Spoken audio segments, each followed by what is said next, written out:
Սիրելի ներկաներ, հարգարժան հյուրեր, սիրելի ընկերներ, հարգարժան տնօրենություն եւ իմ ուղեկիցներ։ Ամենայն անկեղծությամբ ողջունում եմ բոլորիդ այս կարևոր եւ ուրախ պահին։ Այսօր մենք հավաքվել ենք ոչ միայն մի գրքի շնորհանդեսի ներկա լինելու, այլև միայն կիսելու մի երկար ճանապարհի պտուղը։ Ինձ համար մեծ պատիվ է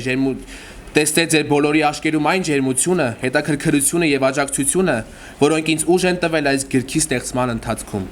Գիրքը, որը ես ներկայացնում եմ ձեզ այսօր, ծնվել է տարիների ընթացքում կուտակված մտքերից, զգացումներից եւ որոնումներից։ Սակայն գիրքը երբեք չի կարող լինել միայն հեղինակի սեփականությունը, այն լիարժեք է դառնում միայն այն ժամանակ, երբ կարդացվում է եւ հանդիպում է իր ընթերցողին։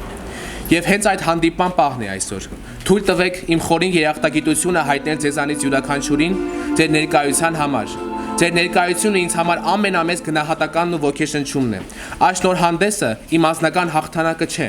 Այն մեր բոլորիս փոքրիկ տոնն է, որովհետև գրականությունը ծնվում է հասարակության մեջ եւ ապրում մարդկանց սրտերում։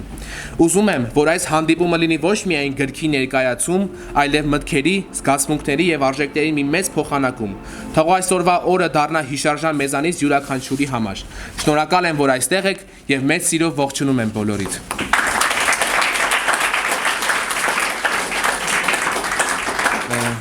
Չեմ կարող այս հրաշալի օրվա առիթով չընթերցել իմ առաջին բանաստեղծությունը, որը հենց գրքի վերնագրով է անվանակոչվել Նպատակի լույսը։ Մի քիչ խոսեմ այս բանաստեղծության մասին նախքան ընթերցելը։ Բանաստեղծությունը ընթերցողին ուժ է տալիս ստեղծելու, արարելու եւ երբեք չշեղվելու իր ճանապարհից, քանի որ յուրաքանչյուրից տրված է ճանապարհ եւ այդ ճանապարհն անցնելիս կարող ենք շեղվել, կարող ենք գնալ այստեղ, այնտեղ, բայց մեզ պետք է հաղթահարել տրված այն ճանապարհը, որը մեզ տվել է Աստված։ Այս ընթերցողին այս ոգին կտա այս բանաստեղծությունը։ Երկնքին նայիր, արևը վառ է, փայլում է հզոր, չի շեղվում երբեք։ Նպատակն այդպես ուղի է տալիս, ով չի դադարում, նա կհասնի տեղ։ Ով նպատակն ուղի է, որ չի մարում, անձև մառախուղ մութ գիշերներ, ով քայլում է հավատով ուժով, նա գտնում է լույսի դռներ։ Թեկուզ անհարթ է ճամփան երբեմն, թեկուզ վարանես, ընկնես անգամ, բայց նա, ով հոգում կրակ ունի, կմնա կանգուն, չի լքի անգամ։ Մեկ քայլ ուր կրկին, մեկ շունչ ու նորից, երազը դառնում է ճշմարիտ գործ, եւ ով չի դավում իր նպատակին, հասնում է այնտեղ, ուր արևն է բոր։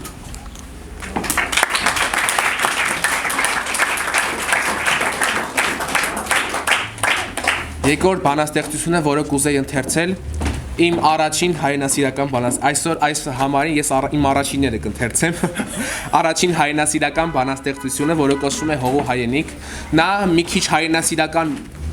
ոճ ունի, մի քիչ փիլիսոփայական, քանի որ վերջի տողերն ասում են, որտեղ է սկսվում իմ Հայաստան եւ որտեղ եմ ես վերջանում։ Այս տողերը մի քիչ մտածելու տեղիք են տալիս, քանի որ Հայաստանը որտեղ է սկսվում, նա Հայաստանը չի սկսվում, ոչ էլ Հայաստանը ավարտվում է։ Մենք ոչ սկսվում ենք, ոչ ավարտվում ենք։ Եթե մարդ իսկական հայրենասեր է եւ նա արժանապատիվ հայրենասեր է, նա կշարժվի իր հայրենիքին զուգահեռ։ Որտեղ է սկսվում իմ Հայաստան, հողից, որ ճաքել է արևի տակ, թե քամուց, որ անցնում է երկով խոնար ու ժայռին շշնջում անվախ։ Աղբյուրից մի կում ուզուլալ փայլում է, ծառի հնքից, որ կանչում է լուր, ամպերից, որ սարին փարվել են սիրով, ու հողմից, որ ցավը քշում է հեռու։ Հայաստանս կածանն է խորդուփորդ, հացի բույրն է հնոցից ելնող, տարածված լեռներն են հպարտ, ու հոգիս, որ ձուլվել է նրանց։ Շունչդ բարերում, զարկդ սրտում, քայլերիս ընթացքը ժայռիդ նման, որտեղ է սկսվում իմ Հայաստան, եւ որտեղ եմ ես վերջանում։ Շնորհակալություն։